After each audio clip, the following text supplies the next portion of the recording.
When Alexandria Ocasio-Cortez walked into the Senate hearing room, she anticipated a viral triumph, completely unaware that Senator John Kennedy was about to meticulously dismantle her entire political reality with a 99-cent legal pad and a sharpened wooden pencil. When the Congresswoman from New York publicly labeled Senator John Kennedy a climate denier hopelessly beholden to the petroleum lobby, she fundamentally miscalculated the man sitting across the dais. She had no idea that the folksy conservative from Louisiana, a man who habitually spoke with the unhurried drawl of a Southern fisherman, had rigorously studied economics at Oxford University. She did not realize he had clerked for the most fiercely conservative judge in his home state, nor did she know he had spent the last 3 weeks quietly converting her entire 7-year legislative record into a series of elementary mathematical equations. They were equations so brutally straightforward that a 5th grader could solve them, yet, as he was about to demonstrate on national television, she could not. Senator Kennedy, with all due respect, I did not come here to be lectured on macroeconomic policy by an individual who has consistently voted against every single climate initiative presented in the last decade, she declared. A wave of appreciative laughter rippled through the left flank of the gallery.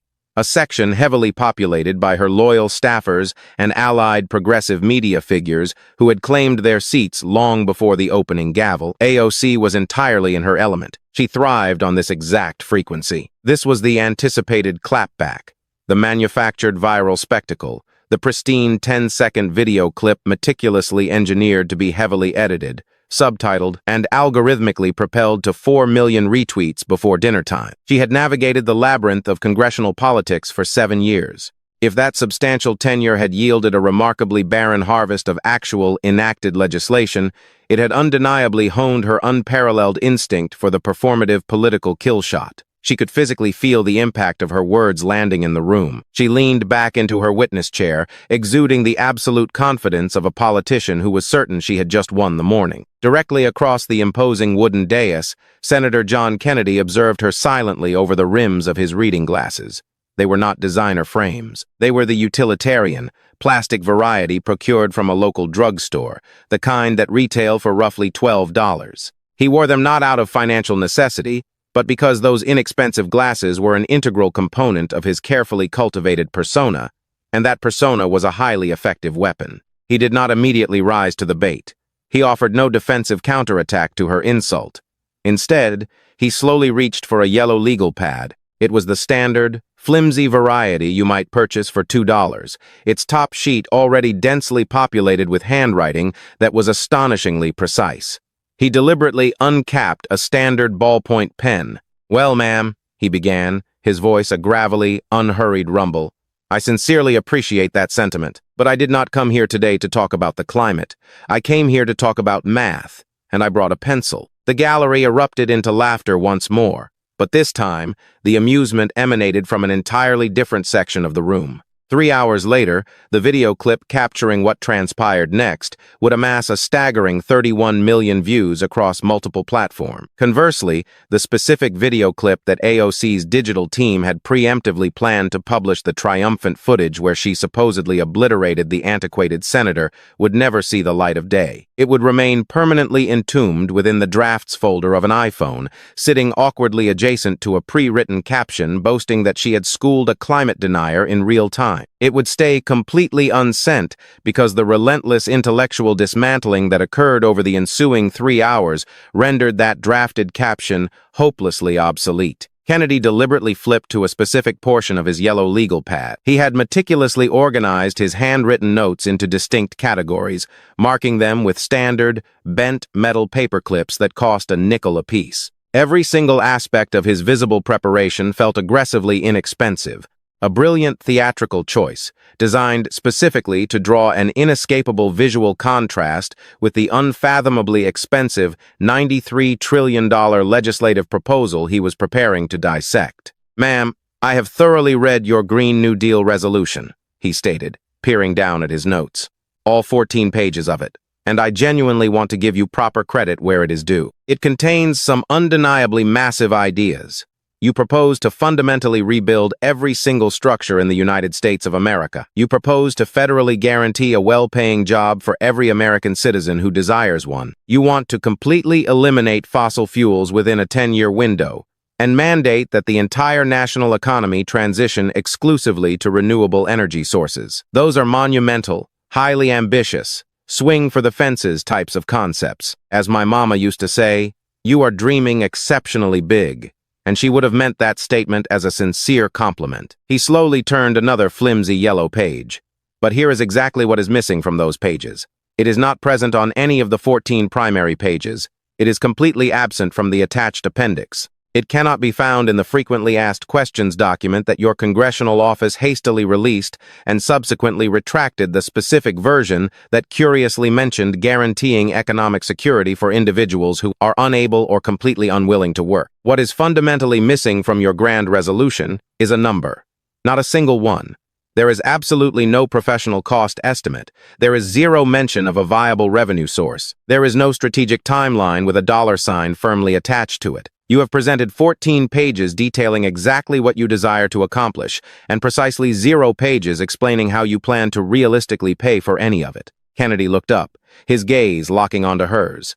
Now, when other institutions attempted to do the basic arithmetic for you, the results were staggering. The American Action Forum, directed by the former director of the nonpartisan Congressional Budget Office, conducted an analysis. They estimated that your Green New Deal would cost the American taxpayers somewhere between $51 trillion and $93 trillion over a single decade.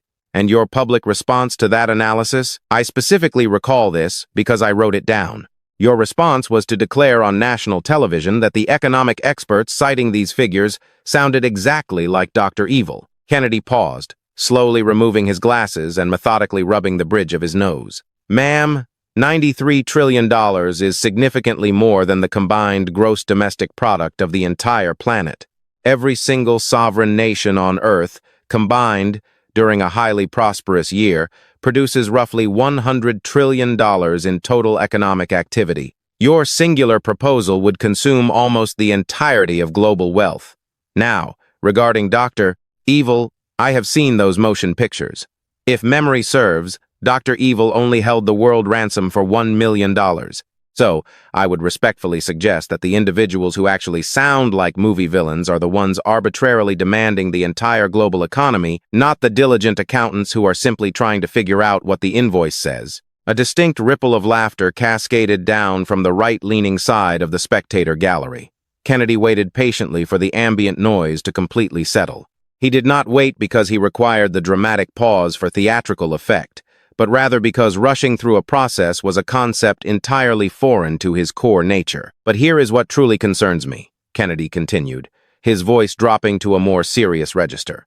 And this is precisely the mathematical portion of our discussion. This is the exact reason I brought my pencil today. You originally introduced this Green New Deal resolution back in February of 2019. That was over 7 years ago. Throughout the entirety of those 7 long years, you have not introduced a single, solitary piece of actionable legislation intended to implement any specific, practical provision of your grand vision. You have presented no bill detailing the energy grid transition. You have authored no legislation regarding the nationwide building retrofits. You have drafted nothing concerning the federal jobs guarantee. You have not produced one single operational bill with a corresponding budgetary number attached to it. He tapped his paperclip. The resolution itself remains exactly that, a resolution. It is not a bill, ma'am, which legally means it cannot ever become the law of the land. Furthermore, when your resolution was actually brought to the floor, it received exactly 0 votes in the United States Senate. 0. And perhaps most tellingly, in your own political party, every single sitting Senate Democrat voted present. They did not vote yes. They did not vote no. They voted present, which is simply Washington's way of stating they do not want their fingerprints on this document. Additionally, in 7 years, you have never once officially requested a CBO score. You have never asked the Congressional Budget Office to financially evaluate your plan. That glaring omission tells me one of 2 undeniable things. Either you genuinely do not know how much your proposal costs, or you know exactly how much it costs, and you would strongly prefer that the rest of us remain in the dark. He reached out and picked up the unsharpened wooden pencil. So, ma'am, I am asking you to please help me with the math, because right now, the final tally is 7 years of tenure, 0 actionable bills, 0 supporting votes, 0 professional CBO scores, and absolutely 0 numbers. That is a whole lot of zeros for a master plan that is supposedly engineered to save the entire world. AOC leaned aggressively forward into her microphone. Intimidation was a psychological state that rarely afflicted her, particularly within congressional hearing rooms, spaces she treated with the aggressive swagger of an athlete on their home court. "Senator," she began, her tone sharp and unyielding, "the astronomical cost of legislative inaction regarding the ongoing crisis of climate change is universally estimated by every credible scientific body to be vastly greater than any financial cost of taking immediate, decisive action. The prestigious Stern Review clearly estimates devastating economic losses ranging from 5 to 20% of the global GDP annually by the close of this century. We are discussing trillions of dollars in catastrophic, compounding damage occurring every single year, driven by relentless droughts, catastrophic floods, unprecedented wildfires, and a rapidly rising sea level that threatens to permanently displace hundreds of millions of vulnerable people across the globe." Her voice was rapidly gaining that familiar, passionate momentum. The Green New Deal, at its core, is a vital investment framework. It is a necessary moral vision, and I feel utterly compelled to note that absolutely no one in this esteemed legislative body ever pauses to ask, how are we going to pay for it? When we uniformly vote to authorize $800 billion in annual military spending. No one ever stubbornly demands a CBO score before we approve the construction of yet another multi-billion-dollar aircraft carrier. That cynical question is weaponized and deployed only when the proposed government spending is fundamentally designed to assist actual, working-class American people. And frankly, Senator, I believe that glaring double standard tells the public absolutely everything they need to know about exactly whose side this institution is truly on. Spontaneous, forceful applause erupted from the gallery.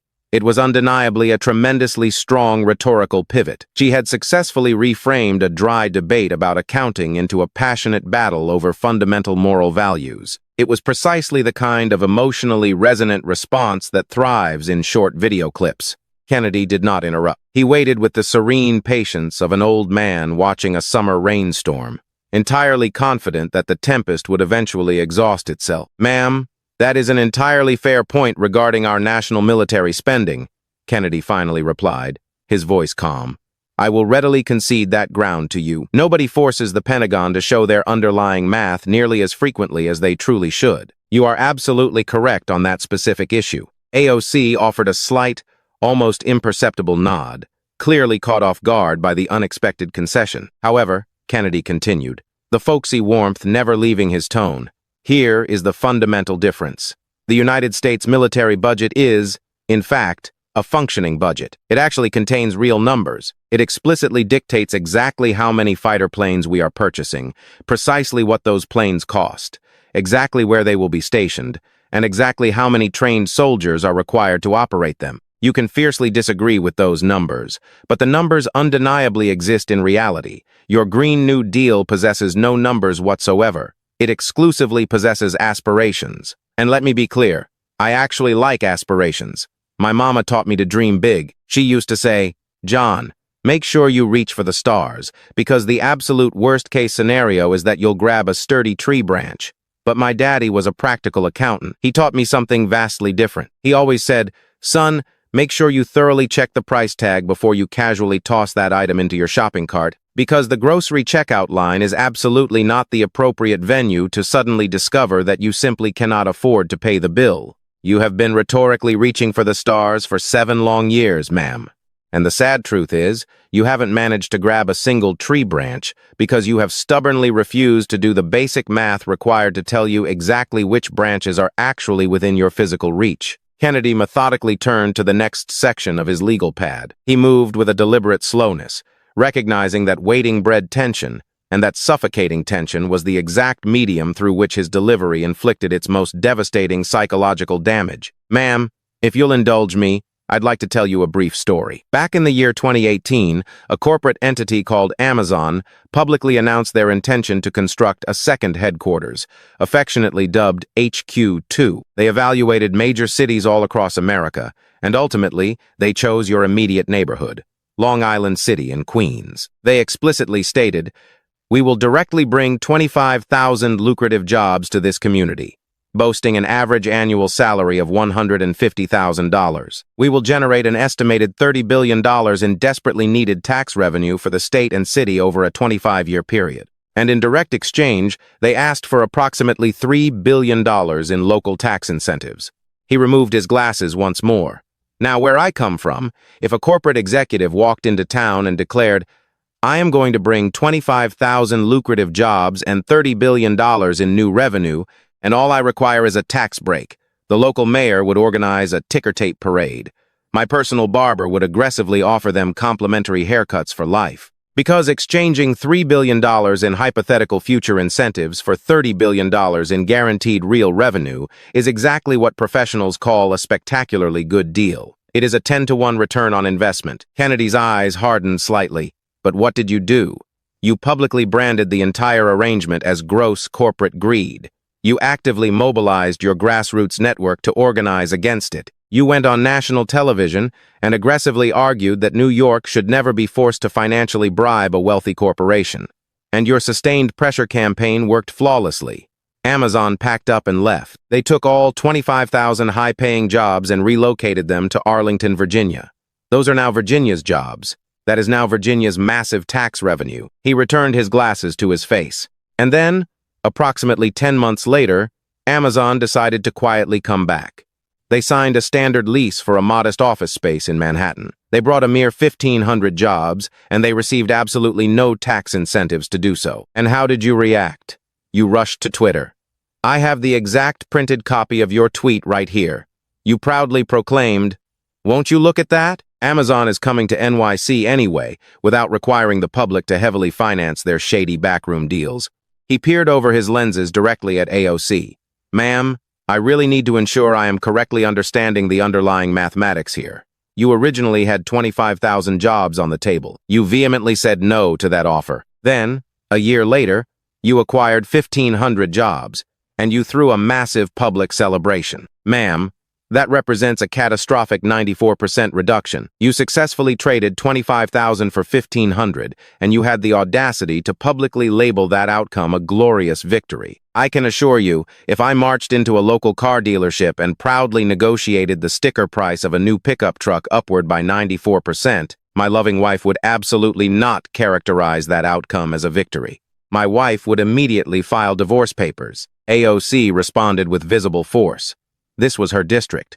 This was the exact political street fight that had originally catapulted her into the national spotlight. "Senator," she began, her voice ringing with indignant authority, "Amazon is demonstrably the most immensely profitable corporate entity in the history of the commercial world. They categorically did not need a $3 billion corporate subsidy extracted from the hard-working taxpayers of the state of New York. That massive sum of money could have been directly invested into our crumbling public schools, into our failing mass transit infrastructure, and into the desperately needed creation of affordable public housing. We absolutely do not need to grovel or pay massive bribes to coerce billionaires to establish a presence in New York City." It was a classic, fiercely populist response, and the entire leftward section of the gallery nodded in vigorous agreement. Kennedy simply waited for the applause to settle. "Ma'am, I hear your argument, and I genuinely understand the core principle you are defending. Absolutely nobody enjoys watching a fabulously wealthy man grow even richer at the direct expense of the hardworking public. However, I need to methodically walk through the actual mathematics of this transaction just one more time. That $3 billion you constantly reference? It was never an actual check. It was exclusively structured as a tax incentive. In practical terms, that simply meant Amazon would have been permitted to pay slightly less in future taxes than they theoretically otherwise would have been obligated to pay. But this is the absolutely crucial component. That specific incentive was entirely performance-based. If Amazon failed to actually create those promised local jobs, they would absolutely not receive a single dime. No new jobs equates to no tax break. It functioned exactly like a supermarket coupon, ma'am. You only save the money if you physically go to the store and purchase the groceries. Furthermore, that heavily touted $30 billion in newly projected municipal revenue, that was entirely hypothetical money that fundamentally does not exist without the physical presence of Amazon.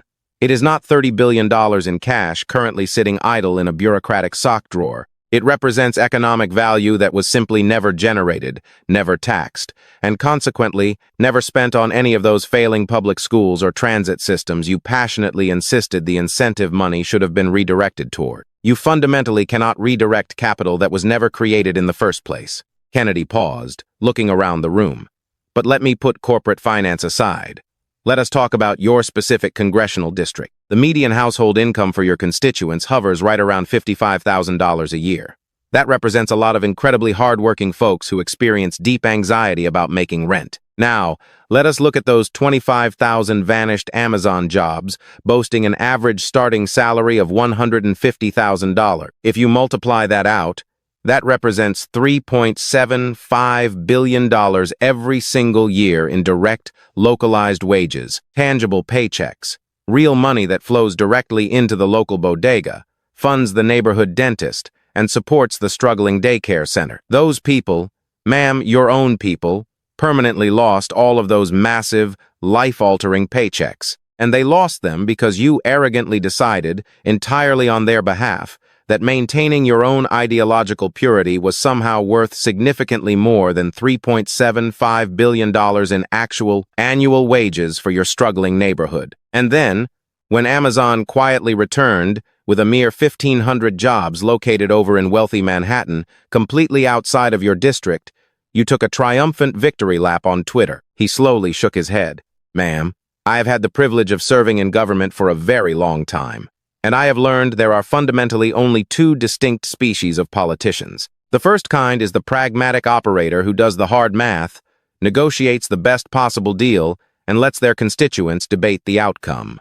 The second kind prioritizes doing the viral tweet, desperately chases the public applause, and cowardly allows their vulnerable constituents to pay the devastating financial price when the applause stops. So I am asking you once again, please, help me with the fundamental math, because the cold, hard math clearly dictates that your district permanently lost $3.75 billion in desperately needed annual wages, and in direct exchange, what they received instead was a fleeting social media post and 1,500 jobs safely deposited into somebody else's affluent neighborhood. I am trying really hard to figure out exactly who walked away with the better end of that deal. Following a brief, mandatory recess during which AOC frantically conferred with a staffer while Kennedy calmly sharpened his pencil with a cheap plastic sharpener, the hearing resumed with a noticeably tighter, more pointed tone from the senator. Ma'am, you have now served in the United States Congress for 7 years, Kennedy stated. You are undeniably one of the most globally recognized legislators in America. You possess more dedicated followers on Instagram than a vast number of sovereign nations possess citizens. But here is the glaring discrepancy I cannot seem to locate within the official congressional record. Legislation. Actual, functional laws. In your 7 long years occupying that seat, exactly how many functional legislative bills have you personally authored as the primary sponsor that have ultimately been signed into federal law? AOC visibly bristled. Senator, the federal legislative process is incredibly intricate. Numerous critical progressive provisions I have authored have been successfully integrated into much larger, sweeping omnibus legislative packages. I completely understand how the process works, ma'am, Kennedy interrupted gently. But I am asking very clearly about standalone legislation that proudly bears your specific name. Bills that ultimately became the law of the land solely because you utilized your immense political capital to push them over the finish line. The heavy silence served as its own devastating answer. Your signature policy proposal is the Green New Deal, which is merely a non-binding resolution. You famously proposed an aggressive campaign to tax the rich, a slogan you debuted while attending the ultra-exclusive Met Gala. That is a catchy political slogan, ma'am, not an enforceable federal statute. And perhaps most revealingly, when your own political party possessed an opportunity to significantly elevate your institutional power for the ranking member position on the House Oversight Committee, they overwhelmingly chose Congressman Jerry Connolly over you by a devastating internal vote of 131 to 84. Former Speaker Pelosi personally worked the phones against you. It was your own team who decisively concluded, by a massive margin of almost 2-1, that you were simply not intellectually or temperamentally ready to handle a serious leadership role. When the colleagues who observe you every single day make that kind of definitive decision regarding your basic competence, it clearly communicates that 7 years of viral tweets has completely failed to produce the single thing that actually matters inside this building. Tangible legislative results. Kennedy took a slow breath. And then, of course, there was the unfortunate incident in Munich. You were directly asked a remarkably simple foreign policy question regarding Taiwan, and you profoundly struggled to formulate a coherent thought. During that exact same public outing, you inexplicably stated that Venezuela was geographically located significantly below the equator. When you are standing upon the grand world stage, engaging in serious diplomatic conversations, the basic geographic location of the equator genuinely matters. His voice dropped half a register, the folksy warmth thinning out completely. Ma'am, I now want to pivot to the topic of money. We are explicitly discussing regulated campaign money, hard-earned cash willingly given to your political operation by regular people. In 2021, you attended the ultra-exclusive Met Gala wearing a dress emblazoned with the words, "Tax the Rich." As a piece of political communication, it was a masterpiece. However, the entry tickets to access that specific gala cost exactly $35,000 apiece. You chose to proudly wear a provocative slogan directly mocking the daily economic struggle of your constituents to an elite party they could not even financially afford to stand on the sidewalk outside of. Furthermore, federal records clearly indicate your political campaign spent over $53,000 exclusively on luxury hotel accommodations during the calendar year of 2025. Your operation prioritized five-star hotels, all funded by a campaign that brags about running on small-dollar donations from struggling Americans who stay at budget motels. Kennedy leaned in further. And finally, we must address the formal Federal Election Commission complaint officially filed just last month. The sworn complaint explicitly alleges your campaign systematically paid exactly $18,725 to a Boston-based psychiatric professional named Dr. Brian Bowl, distributed across 3 separate payments, and officially reported those payments under the incredibly vague bureaucratic categories of leadership training and strategic consulting. Dr. Bowl is a highly credentialed interventional psychiatrist specializing in the clinical treatment of severe depression and PTSD. He entirely does not advertise or offer any form of political consulting services. Personal mental health is incredibly important, and I respect the right to seek help. But regulated campaign money is fundamentally not private. Federal law explicitly dictates that campaign funds cannot be utilized to subsidize private medical treatments. If a massive payment was secretly made to secure highly personal psychiatric services and subsequently falsely reported as routine political consulting, that instantly transforms into a massive, highly illegal accounting question. He paused for a long, agonizing moment. Ma'am, help me with the math. It was the 4th time he had deployed the phrase, and it now landed with crushing weight.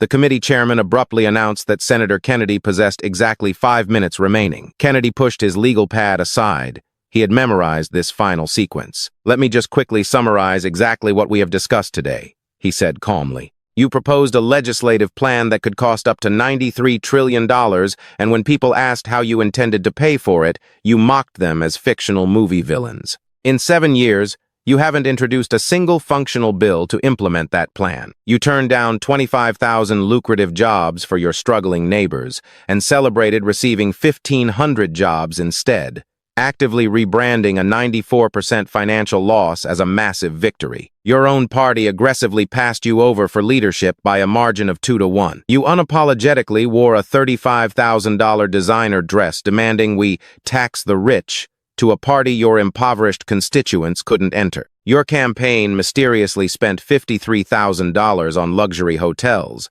and when the world looked to you for foreign policy answers, you moved an entire sovereign nation into the wrong hemisphere. The grand hearing chamber was completely and utterly silent. "Ma'am, I explicitly stated at the start of this hearing that I intentionally brought a pencil with me today," Kennedy said softly. "A pencil is a remarkably simple tool. It does not possess a verified social media account. It never trends on the internet. But it successfully performs one highly specific, absolutely vital function that no amount of Twitter followers or catchy slogans can ever replicate. It does the math. And the math is exactly what has been glaringly missing from your entire political career. What is missing is the highly tedious, utterly vital part of the process, where a serious adult finally sits down with a cheap pencil and rigorously works out exactly whether a beautiful, utopian idea can actually survive contact with reality. You possess a rare, dangerous gift for emotional communication. But the United States Congress is fundamentally not Twitter. True governance is not about calculating how many millions of people are mindlessly clapping for you on the internet. It is entirely about calculating exactly how many actual numbers successfully add up at the end of the day. And your numbers, ma'am, simply do not add up. They never have. With a deliberate, agonizing slowness that bordered on high theatricality, Senator John Kennedy slowly reached his weathered right hand into the meticulously tailored breast pocket of his dark suit jacket. He did not rush. He moved with the serene, unbothered confidence of an old country judge who had already written the final, inescapable verdict long before the defendant even entered the courtroom. His fingers gently bypassed a folded linen pocket square and closed around a remarkably unassuming object. Slowly, he withdrew a cheap, mass-produced yellow pencil. It was the standard, ubiquitous drugstore variety, a simple hexagonal cylinder of lightweight wood coated in bright, almost aggressively cheerful yellow paint, topped with a small, pink rubber eraser that had never been used. With the absolute precision of a surgeon, Kennedy leaned slightly forward and deliberately placed the pencil down, laying it perfectly horizontally across the polished, gleaming mahogany surface of the heavy wooden committee table that currently served as the vast ideological chasm separating him from the Congresswoman. In the suffocating, breathless silence that had completely overtaken the grand hearing room, the incredibly small, sharp, wooden clack it produced upon making physical contact with the hard desk was violently, shockingly loud. It echoed through the cavernous chamber like the definitive crack of a starter pistol, or perhaps more accurately, like the unmistakable sound of a heavy prison door swinging decisively shut. "I am simply going to leave this pencil sitting right here," Kennedy concluded. His gravelly voice was no longer masked by its trademark folksy warmth. Instead, it carried the cold, heavy weight of absolute, undeniable finality. He stared directly across the desk, his gaze unwavering. "Just in case you ever finally decide that you want to quietly sit down and do a little bit of actual, foundational math before you proudly decide to introduce your very next grand, world-saving resolution to this legislative body." The heavy wooden gavel fell, officially terminating the proceedings. Almost before the sharp sound of the gavel could fully dissipate into the high ceilings of the chamber, Alexandria Ocasio-Cortez immediately evacuated the hearing room. She moved with a sudden, startling velocity, entirely bypassing the standard post-hearing protocols. She did not utter a single, solitary syllable to the massive, tightly packed throng of waiting political reporters and television camera operators who were hungrily shouting her name in the marble hallway. She was aggressively flanked on both sides by a phalanx of highly anxious, pale-faced senior staffers. These aides were currently operating in a state of barely contained panic, their eyes darting nervously as they frantically swiped at their glowing smartphone screens, desperately attempting to manage the opening tremors of a massive, unprecedented public relations crisis that they intuitively knew they could not contain. Conversely, Senator Kennedy departed the room through the main double doors with a casual, ambling gait. He seemed entirely unfazed by the historic political slaughter he had just publicly orchestrated. He cheerfully stopped in the crowded corridor, intentionally ignoring the frantic national correspondents, to engage in a lengthy, incredibly detailed conversation with a young local television reporter hailing from a small broadcast station in Baton Rouge. For 3 uninterrupted minutes, Kennedy happily and exhaustively discussed his personal, highly specific recipe preparations for the upcoming Louisiana crawfish boiling season, breaking down the exact ratio of cayenne pepper to garlic. Only after thoroughly finishing his culinary dissertation did he offer a polite nod, adjust his suit jacket, and slowly amble down the long, historic corridor toward the members' elevator. Back inside the rapidly emptying hearing room, the cheap yellow pencil remained exactly where he had left it, perfectly horizontal on the polished mahogany. It sat entirely untouched, radiating a strange, almost radioactive aura, because absolutely no one working in the United States Capitol building, not a single junior aide, not a veteran committee clerk, Not a passing member of Congress desired to be the specific individual permanently recorded as being responsible for removing it from the battlefield. The immediate digital fallout was catastrophic and completely uncontrollable. The resulting 11-second video clip of Kennedy simply setting the pencil down onto the desk was organically viewed over 31 million times within the first 48 hours of its existence. It required no heavy editing, no sensationalized graphics, and no manipulative background music. It was pure, unadulterated political theater. The brutal deadpan. Quote, regarding the disastrous Amazon headquarters negotiation, specifically his folksy assertion about a 94% reduction, prompting his wife to immediately file for divorce, rapidly morphed into a massive, omnipresent internet meme format. The versatile visual template perfectly encapsulated the universal, deeply frustrating human experience of receiving a vastly worse deal from a monolithic entity while simultaneously being aggressively ordered to pretend it was a massive, unprecedented victory. Millions of users ruthlessly applied Kennedy's exact phrasing to a myriad of daily grievances. A predatory used car dealer who sneakily raised the final sticker price during a negotiation. A greedy corporate restaurant chain that drastically shrank its appetizer portion sizes while quietly increasing the menu cost. A massive digital streaming service that inexplicably raised its monthly subscription rates while simultaneously removing all of its most popular, beloved content. The entire internet had organically adopted the Louisiana senator's exact phrasing as their new universal language for corporate and political gaslighting. The third wildly viral clip to emerge from the wreckage was a relentless, agonizing supercut of Kennedy repeatedly uttering the exact phrase, "Ma'am, help me with the math." Seamlessly edited together, the short video perfectly tracked the devastating narrative arc of the 3-hour hearing. It began with his polite, almost charmingly confused initial inquiry, transitioned smoothly into a firmer, more demanding tone of factual correction, and culminated in the final, crushing, paternal disappointment of total exposure. Meanwhile, operating in a state of absolute digital triage, AOC's own communications team was forced to completely abandon their pre-planned digital strategy. The slick, preemptive victory clip they had meticulously crafted to celebrate her triumph remained permanently entombed within a forgotten digital archive folder, completely unseen by the public eye. The unified public response mobilized by her closest progressive allies within the House was deeply, profoundly instructive, primarily due to its breathtaking, suffocating narrowness. They rushed to the microphones and fiercely defended AOC's undeniable emotional passion. They loudly praised her moral clarity and her unwavering dedication to the working class. But tellingly, absolutely none of them dared to explicitly mention Senator John Kennedy's name in their press releases. More importantly, absolutely none of them attempted to mathematically challenge the brutal, undeniable numerical reality of the specific financial figures he had methodically entered into the permanent congressional record. Progressive media outlets across the nation covered the disastrous hearing with a highly noticeable, completely unprecedented ideological split, while fringe activist blogs reflexively defended her. Highly respected, historically left-leaning flagship publications began to publicly break ranks. The New Republic, long considered a friendly bastion for progressive thought, published a massive, deeply analytical piece that finally dared to question whether the Green New Deal's glaring, persistent lack of any formal financial cost analysis was not a sign of moral superiority, but rather a massive, fatal strategic vulnerability that the Democratic establishment had been cowardly ignoring for years to avoid angering their activist base. The political ramifications were swift and severe.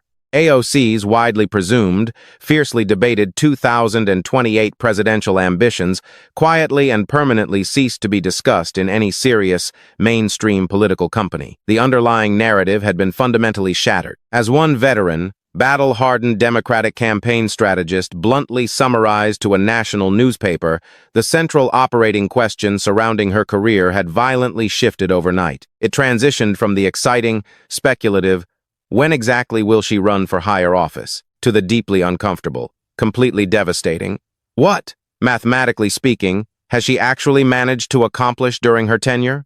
The formal House Democratic Caucus leadership completely refused to issue any official public statement regarding the hearing, adhering to the strict institutional rule of never publicly commenting on the televised dismantling of their own members. But internally, behind closed doors and within secure group chats, the brutal hearing provided massive, undeniable empirical validation for their highly controversial internal decision to forcefully deny AOC a highly coveted committee leadership position earlier that year. The nonpartisan Congressional Budget Office also officially remained entirely silent on the matter. However, during an off-the-record academic seminar, a senior CBO financial analyst privately admitted to a room of graduate students that the total, historic absence of any formal legislative request for a Green New Deal cost estimate strongly suggested that the bill's primary sponsors were absolutely terrified of publicly revealing the final astronomical number. Simultaneously, the massive, quiet machinery of institutional bundler money, the exact kind of vast, organized corporate and donor wealth strictly required to finance and sustain a serious national political candidacy, began to exhibit severe, highly visible symptoms of profound doubt.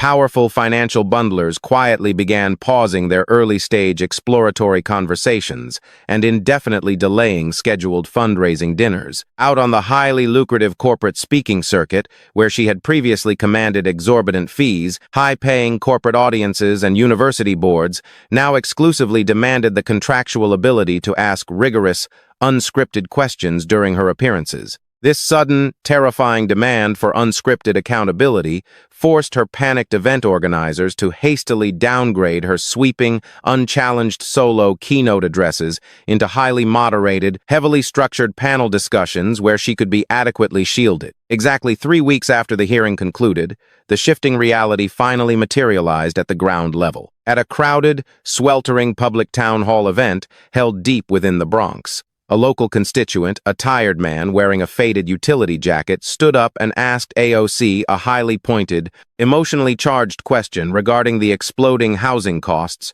ravaging their specific neighborhood. She immediately stepped toward the microphone, her mouth opening, fully intending to seamlessly deliver her standard, highly rehearsed, impassioned rhetorical answer, aggressively railing against greedy corporate landlords and systemic capitalist greed. But abruptly, she stopped.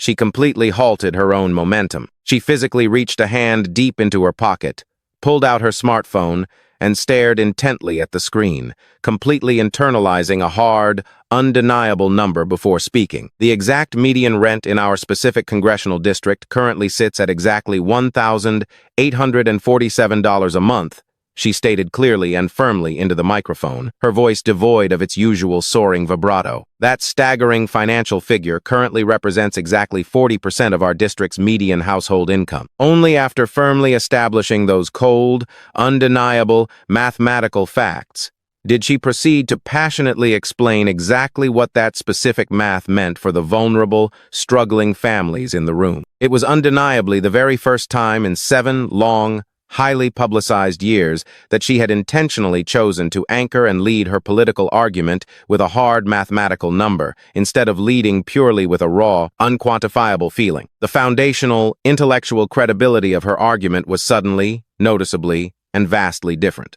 Meanwhile, sitting quietly and completely ignored on a heavily cluttered desk deep within her busy, chaotic district office in New York, there rested a single, brand-new, unblemished yellow legal pad. It remained entirely sealed tight in its thin, protective plastic wrapping, waiting patiently beneath a stack of ignored mail. And far away in Washington, safely tucked deep inside a heavy oak desk drawer within a sprawling Senate office in the Russell Building, there remained an entirely full, untouched package of standard wooden pencils, the cheap, drugstore kind, exactly $1.99 for a dozen.